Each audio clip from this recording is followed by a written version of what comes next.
Hello नमस्कार साथियों, मैं मंगल सिंह आप सभी लोगों का स्वागत करता हूं हमारे बुद्धा क्लासेस में। जैसे आप सभी लोग जानते हो, मैं आप लोगों को पढ़ा रहा हूं हिंदी। और हिंदी में हम कंप्लीट कर चुके हैं संधि। आज का जो टॉपिक है बहुत ही इंटरेस्टेड टॉपिक है, बहुत ही ज़्यादा इंटरेस्टेड टॉपिक है। आज के टॉपिक की बात करें तो आ जाएगा आपका समास। आज हम और आप दोनों मिलकर चर्चा करेंगे समास पर। तो आ जाइए प्यारे भाइयों, प्यारे साथियों, प्यारे मित्रों, जो भी हो आ जाइए। हम और आप चर्चा करेंगे किस पर? तो आप कहोगे समास पर। समास पर चर्चा करने से पहले आप एक चीज जान लीजिए जो बहुत ही ज्यादा जरूरी है। मैंने कहा कि चीज क्या है, तो चीज की बात करें हम तो आप एक चीज समझ लीजिए।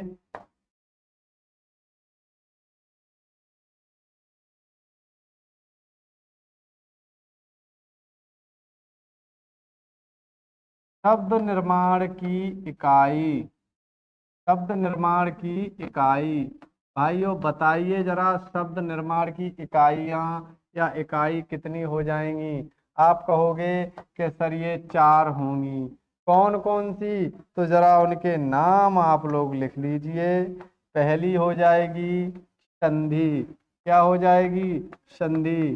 क्या हम लोग कंप्लीट कर चुके हैं? हाँ जी। दूसरी हो जाएगी समास। क्या हो जाएगी? समास, जो हम पढ़ रहे हैं अभी। हाँ, यदि मैं तीसरी की बात करूं, तीसरा हो जाएगा या उपसर्ग। तीसरी इकाई उपसर्ग हो जाएगी। और मैं चौथी इकाई की बात करूं तो हम पढ़ेंगे प्रत्यय। ये चार क्या हैं? तो आप लोग कहोगे कि ये शब्द निर्माण की इकाइयां हैं। ठीक, ये क्या है? सर ये शब्द निर्माण की इकाइयां हैं। संधि, समास, उपसर्ग, प्रत्यय, हमने क्या पढ़ लिया है? आप लोग कहोगे कि हम संधि पढ़ चुके हैं, उस पर डिस्कशन कर चुके हैं। आज का जो टॉपिक है वो समास है। समास पर चर्चा करेंगे हम और आप लोग। समास पर चर्चा करेंगे हम और आप लोग। तो समास की जब मैं परिभाषा की बात करूं तो आप लोग बता दीजिए। आप लोग बता दीजिए। समास क्या होता है? इसकी परिभाषा नॉर्मली बताइए। समास क्या होता है? समास के बारे में थोड़ा सा समझते हैं क्या होता है, तो कैसे परिभाषित करेंगे वो भी समझ लीजिए आप। यदि मैं इसकी परिभाषा की बात करूं तो इसकी परिभाषा क्या हो जाएगी? परिभाषा क्या हो जाएगी इसकी? तो आप लोग कहोगे कि सर जब दो या दो से अधिक शब्द मिलकर एक नवीन शब्द बनाते हैं तो ये जो प्रोसेस है इसको हम समास कहते हैं। ये जो प्रोसेस है इसको हम समास कह देते हैं।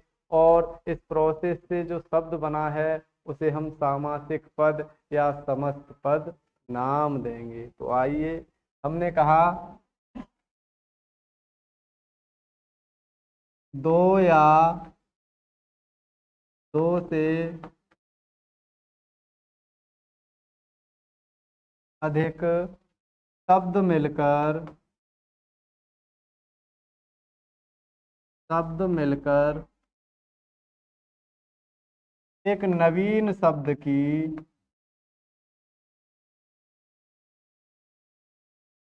एक नवीन शब्द की, एक नवीन शब्द का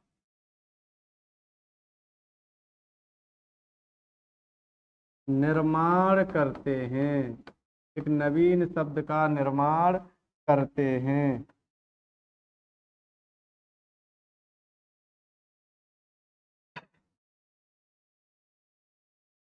यह प्रक्रिया, यह प्रक्रिया कहलाती है समास। क्या कहलाती है? यह प्रक्रिया समास कहलाती है। हमने कहा कि यह प्रक्रिया क्या कहलाती है? आप लोग कहोगे कि यह प्रक्रिया ही आपकी समास कहलाती है। इस प्रक्रिया से बना शब्द, मैंने कहा कि इस प्रक्रिया से बना शब्द क्या कहलाता है? तो आप लोग कहोगे कि इस प्रक्रिया से, या डायरेक्ट ही लिख लीजिए, बना शब्द सामासिक पद, सामासिक या समस्त पद कहलाता है। सामासिक या समस्त पद कहलाता है।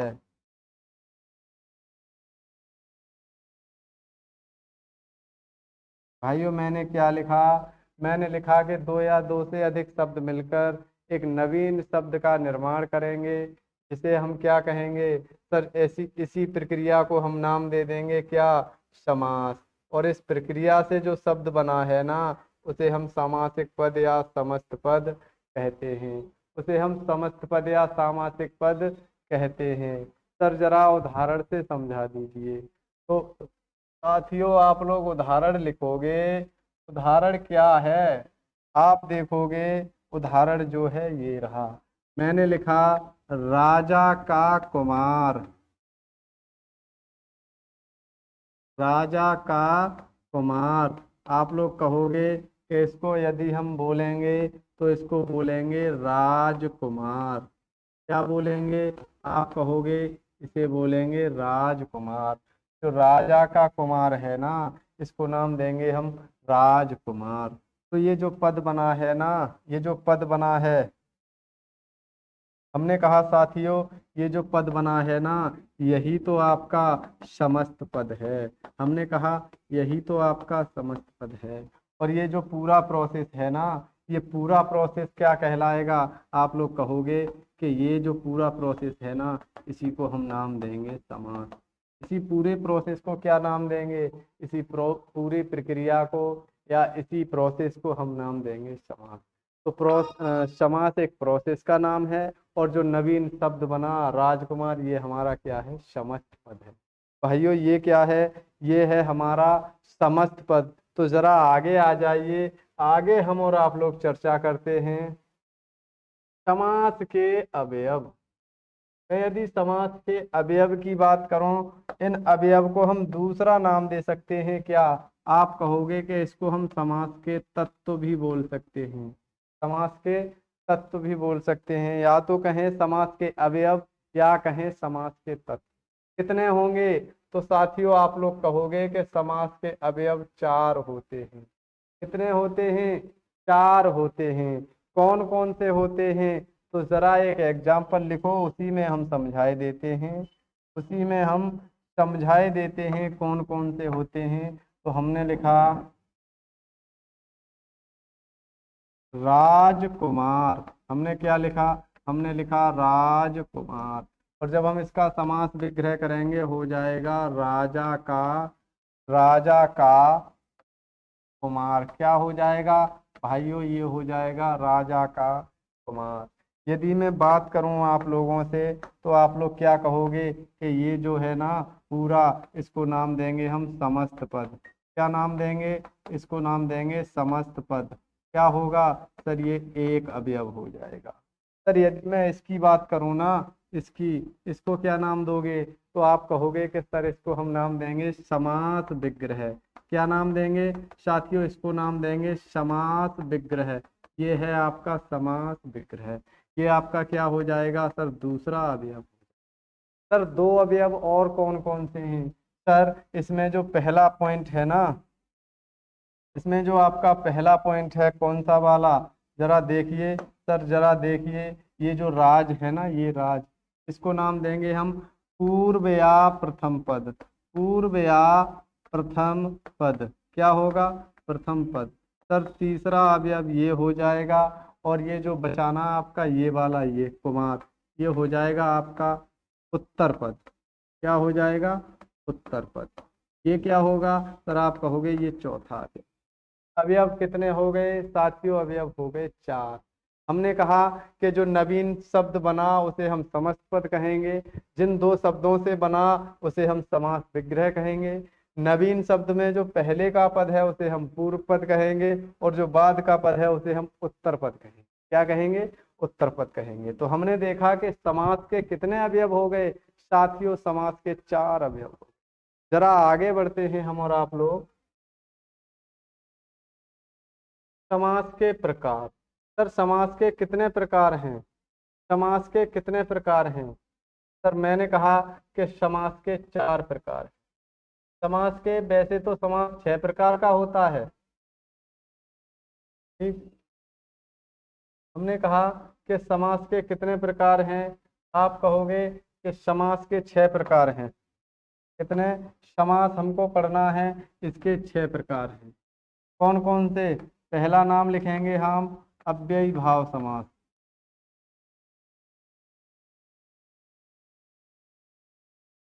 अव्ययी भाव समास।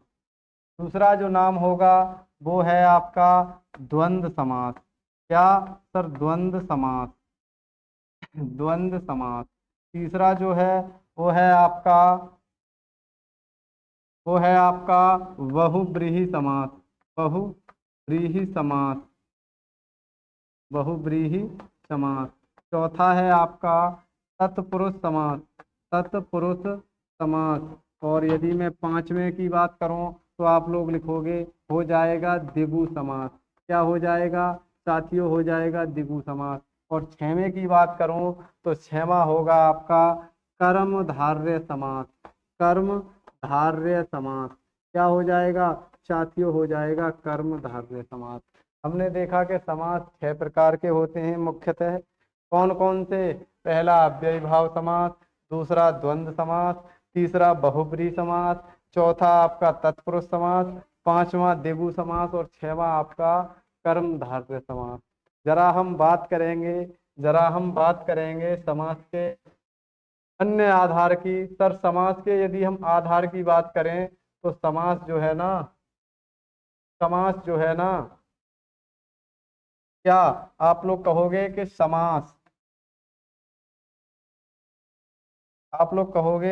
समास, यदि मैं समास की बात करूं, समास जो समास है ना आपका, वो होता है कितने प्रकार का? सर प्रधानता के आधार पर समास 4 प्रकार का होता है। प्रधानता के आधार पर भाइयों समास जो है ना वो 4 प्रकार का होता है। कितने प्रकार का? 4 प्रकार का होता है। कौन कौन से हो जाएंगे? सर पहला हो जाएगा अव्ययी भाव समास। सर प्रधानता के आधार पर तो बता दीजिए ये अव्ययी भाव समास क्यों होगा? इस अव्ययी भाव समास में प्रथम पद प्रधान होगा। प्रथम पद प्रधान समास कौन सा है? आप कहोगे कि प्रथम पद प्रधान समास जो है ना वो आपका अव्ययी भाव समास है। प्रथम पद प्रधान समास कौन सा है? आप कहोगे कि अव्ययी भाव समास है। यदि हम दूसरे की बात करें द्वंद्व समास की तो ये हो जाएगा दोनों पद प्रधान समास। कौन से भाइयों? दोनों पद प्रधान समास।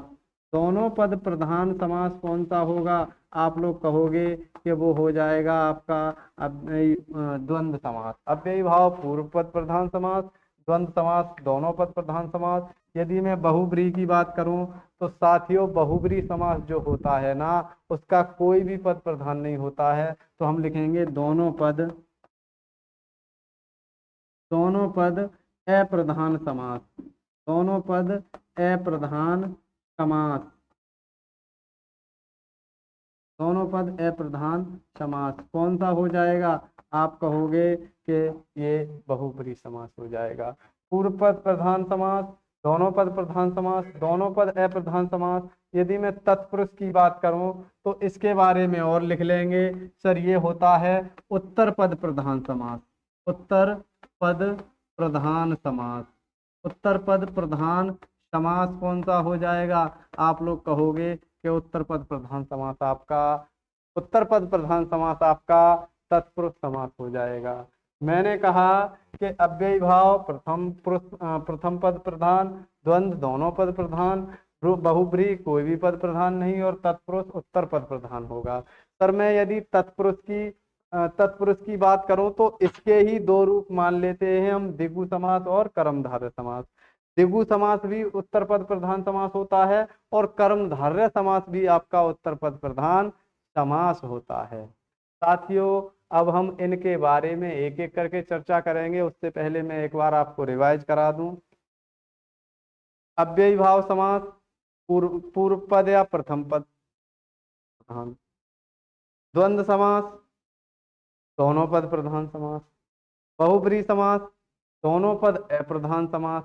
और तत्पुरुष की बात करूं, तत्पुरुष की बात करूं तो उत्तर पद प्रधान समास हो जाएगा, और तत्पुरुष के हो जाएंगे द्विगु समास और कर्मधारय समास। द्विगु समास और कर्मधारय समास। सर जरा आगे बात करें हम तो आपका आ जाएगा पहला ही अव्ययी भाव समास। साथियों हम पढ़ने जा रहे हैं अव्ययी भाव समास।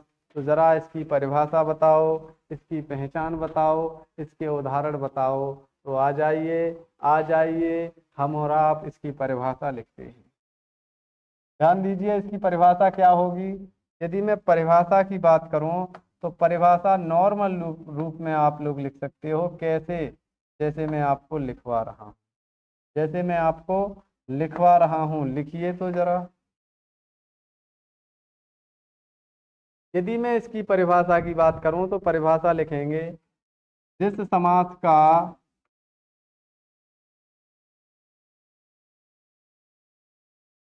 जिस समास का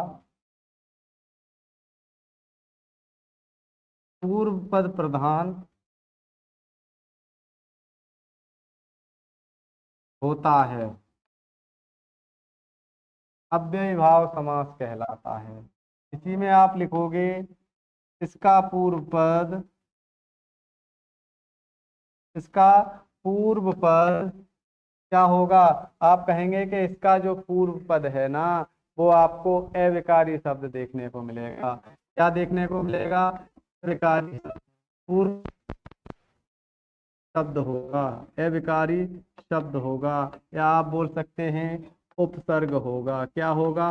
उपसर्ग होगा। क्या होता है?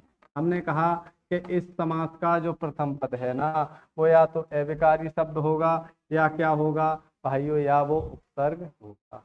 यदि मैं इसके उपसर्गों की बात करूं तो उपसर्ग कौन कौन से हो सकते हैं। इसके उपसर्गों की बात करूं तो उपसर्गों में कौन कौन से हो सकते हैं। उपसर्ग लिख लेंगे, उपसर्ग लिख लेंगे।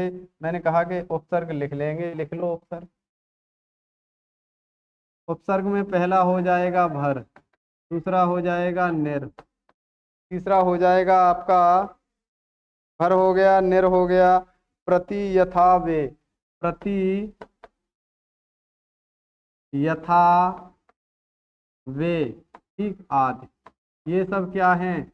ये सब उपसर्ग हैं जो आपको कहाँ देखने को मिलेंगे सर? अव्ययी भाव के प्रथम पद में देखने को मिलेंगे। जरा इसके अगले पॉइंट की बात करूं तो अगला पॉइंट आप लोग लिखेंगे कैसे? लिखिए जैसे मैं लिखवा रहा हूं। सर जो अगला पॉइंट है वो होगा कि ये जो इसका अव्ययी भाव समास है ना, ये जो अव्ययी भाव समास है इस पर लिंग, वचन, काल और क्रिया का कोई प्रभाव नहीं पड़ेगा। इस समास पर इस समास पर लिंग, वचन, लिंग, वचन, लिंग, वचन, क्रिया तथा काल का कोई प्रभाव नहीं पड़ता है। कोई प्रभाव नहीं पड़ता है। हमने कहा जब प्रभाव नहीं पड़ता है तभी तो इसको हम क्या कहते हैं? आपको पता है कि सर तभी तो हम इसको क्या कहते हैं? इसको कहते हैं अविकारी पद। ठीक नहीं पड़ता है।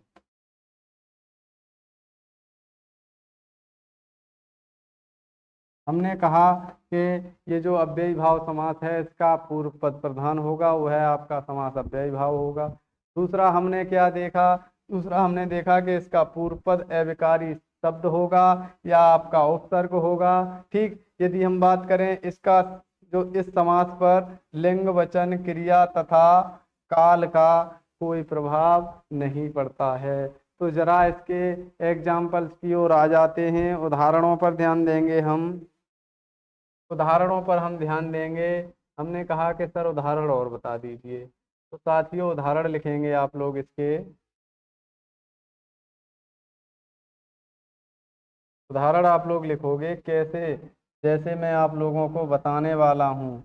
कैसे बताने वाला हूँ, तो देखिए पहला एग्जाम्पल, पहला उदाहरण मैंने लिखा भर पेट। क्या? भर पेट। ये जैसे ही मैंने भर पेट लिखा, इसका मतलब क्या होता है, इसका समास विग्रह हम करेंगे। ये तो हो गया आपका समास या समस्त पद। और यदि मैं बात करूं, ये हो जाएगा इधर आपका समास विग्रह। क्या हो जाएगा? समास विग्रह। मैंने कहा यदि भरपेट की बात करूं तो इसका मतलब होगा पेट भरकर। पेट भरकर। दूसरा एग्जाम्पल आप लोगों ने उठाया आजीवन। आजीवन। सर ये भर क्या है? सर ये भी प्रत्यय है। इसमें आ क्या है? ये भी उपसर्ग है। और इसमें आ क्या है? ये भी उस उपसर्ग है। क्या इस पर लिंग वचन काल और क्रिया का प्रभाव पड़ेगा? जी बिल्कुल नहीं पड़ेगा। इसका हो जाएगा जीवन के अंत तक। जीवन के अंत तक। जरा आगे देखेंगे अगला। अगला मैंने लिखा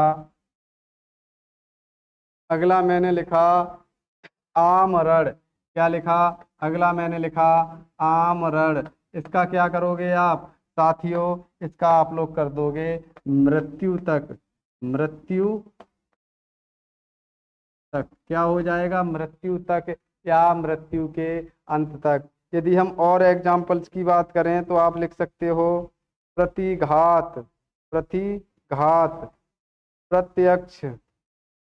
प्रतिघात। प्रत्यक्ष। बखूबी। हमने कहा कि अगला हमने लिखा प्रतिघात।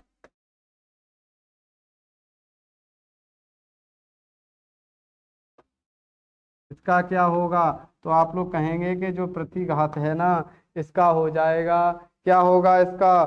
सर इसका हो जाएगा घात के बदले घात। क्या हो जाएगा? घात के बदले घात। हमने कहा प्रत्यक्ष। क्या? प्रत्यक्ष। प्रत्य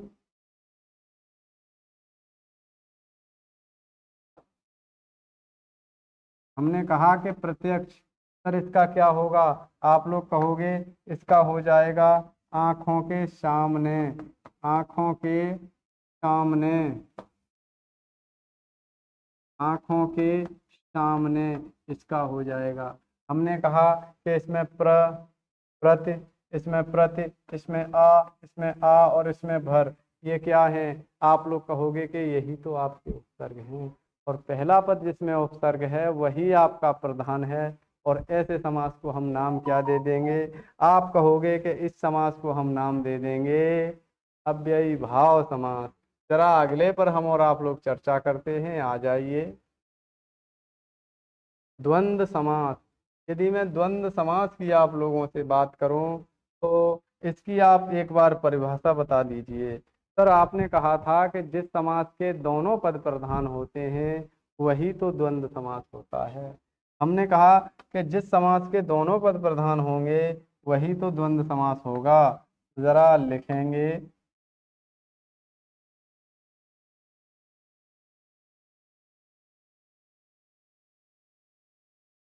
जिस समास के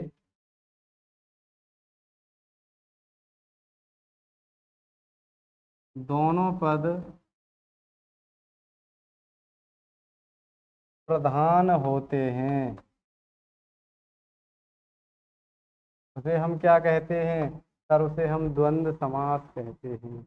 उसे हम द्वंद्व समास कहते हैं। इसके बारे में आप अगला पॉइंट लिखोगे।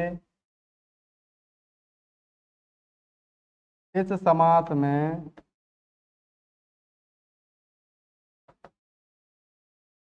इसके दोनों पदों में इसके दोनों पदों में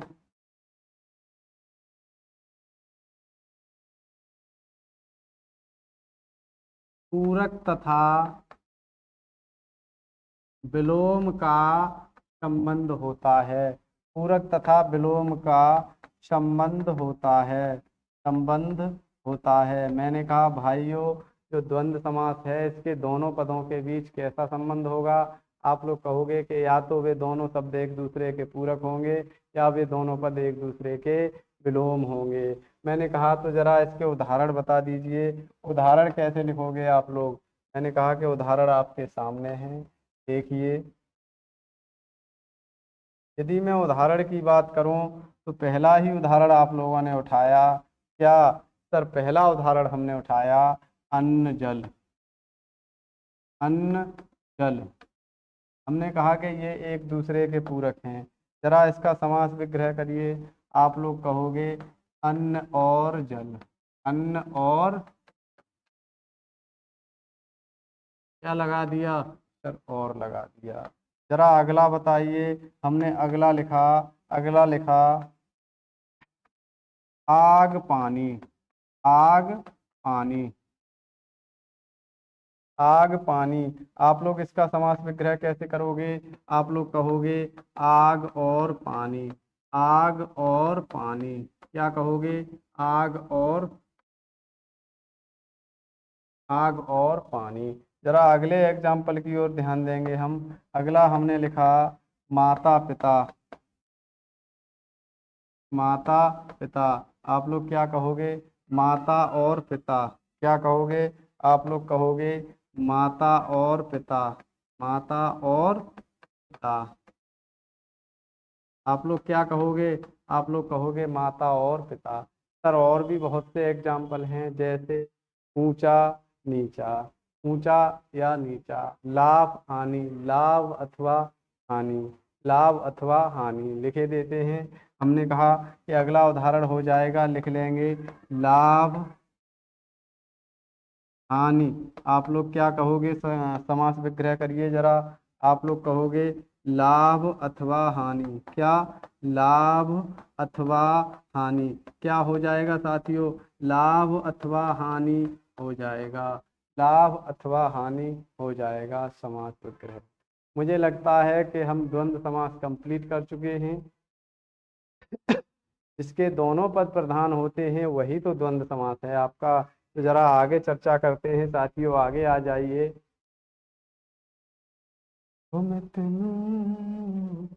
इतना ही चोन लगा तेरे दिल विषमा। बहुब्रीहि समास की बात करेंगे भाई। आ जाइए साथियों, मैंने बहुब्रीहि समास की क्या परिभाषा बताई थी? तो आप लोग कहोगे कि सर बहुब्रीहि समास के लिए आपने कहा था कि वह समास जिसके दोनों पद अप्रधान होते हैं। भाइयों मैंने एक बात आपको नहीं बताई है, शायद आप लोगों को पता है कि जो अप्रधान टर्म है ना, या जो प्रधान टर्म है, इसका मतलब होता है मुख्य। प्रधान का मतलब मुख्य होता है और अप्रधान का मतलब होता है गौण। मैंने कहा कि जहाँ पर भी आपको प्रधान चीज दिखाई दे जाए का मतलब होता है मुख्य। मुख्य ठीक। और जहाँ पर भी आपको दिखाई दे जाए क्या? सर जहाँ पर भी आपको अप्रधान दिखाई दे जाए उसका मतलब क्या होता है? आप कहोगे उसका मतलब होता है गौण। गौण या कम मुख्य। गौण या कम मुख्य। हमने कहा कि प्रधान का मतलब मुख्य और अप्रधान का मतलब गौण। जरा आ जाइए इसकी परिभाषा पर। यदि मैं इसकी परिभाषा की बात करूं साथियों, तो इसकी परिभाषा आप लोग क्या लिखोगे? आप लोग कहोगे कि जिस समास के दोनों पद, जिस समास के, जिस समास के दोनों पद, जिस समास के दोनों पद अप्रधान होते हैं, अप्रधान होते हैं। जिस समास के दोनों पद अप्रधान होते हैं उसे हम क्या कहेंगे? आप कहोगे कि उसे हम बहुब्रीहि समास कहेंगे। उसे हम बहुब्रीहि समास कहेंगे। लेकिन, लेकिन करके डालेंगे हम। लेकिन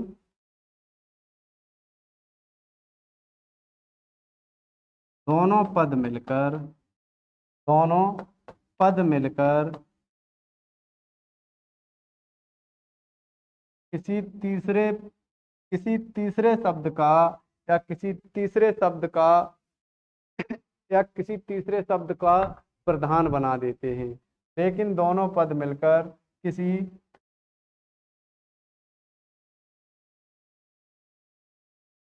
तीसरे शब्द का अर्थ देते हैं, अर्थ देते हैं। और वही तीसरा पद प्रधान होता है, प्रधान होता है। हमने कहा कि साथियों, जिस समास के दोनों पद अप्रधान होते हैं लेकिन मिलकर किसी तीसरे पद का अर्थ रखते हैं या तीसरे पद को अर्थ देते हैं, उसे हम क्या कहेंगे? आप लोग कहोगे कि वही तो आपका क्या है सर, वही तो आपका प्रधान है। अर्थात बहुब्री समास में दोनों पद प्रधान नहीं होते हैं, लेकिन जिसके लिए ये अर्थ रखते हैं वही पद क्या होता है साथियों? वही प्रधान होता है। जरा इसके उदाहरण देख लीजिए। उदाहरणों की बात करूं मैं, उदाहरणों की बात करूं तो उदाहरणों पर आ जाइए, उदाहरणों पर चर्चा करेंगे हम और आप लोग। मैंने लिखा गजानन। आप लोग क्या कहोगे? आप लोग क्या कहोगे? गज के सिर वाला, अर्थात गणेश, अर्थात गणेश। हमने कहा कि ये जो गणेश शब्द है ना, यही तो प्रधान है। आगे हम लिख सकते हैं दशानन, दशानन, 10 सिरों वाला, 10 सिरों वाला, अर्थात आप लोग कहोगे सर अर्थात हो जाएगा रावण, अर्थात हो जाएगा रावण। आगे आप लोग लिख सकते हो क्या साथियों? आगे आप लोग लिख सकते हो, आगे आप लोग लिख सकते हो नीलकंठ, नीलकंठ, या आप लोग लिख सकते हो त्रिलोचन, त्रिलोचन। हमने कहा, हमने लिखा त्रिलोचन। क्या हो जाएगा? आप लोग कहोगे 3 नेत्रों वाला, 3 नेत्रों वाला। क्या होगा? आप कहोगे अर्थात, अर्थात शिव।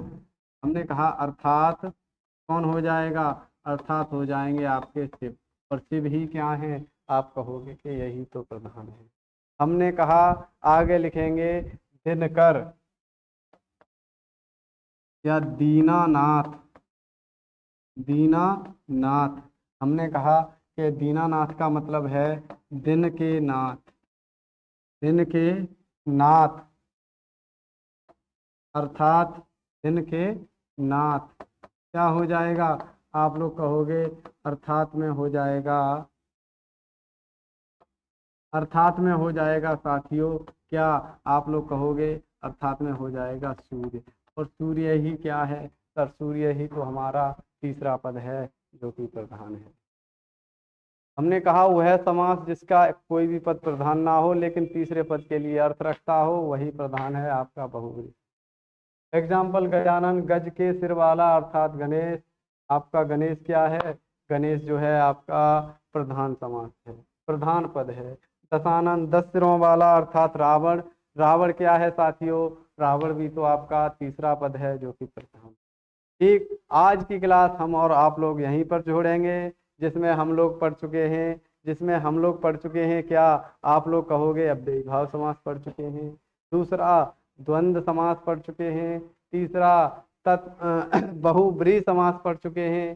तो आज आप लोगों से अब आप लोगों से मुलाकात कल की क्लास में होगी। जय हिंद साथियों, वंदे मातरम।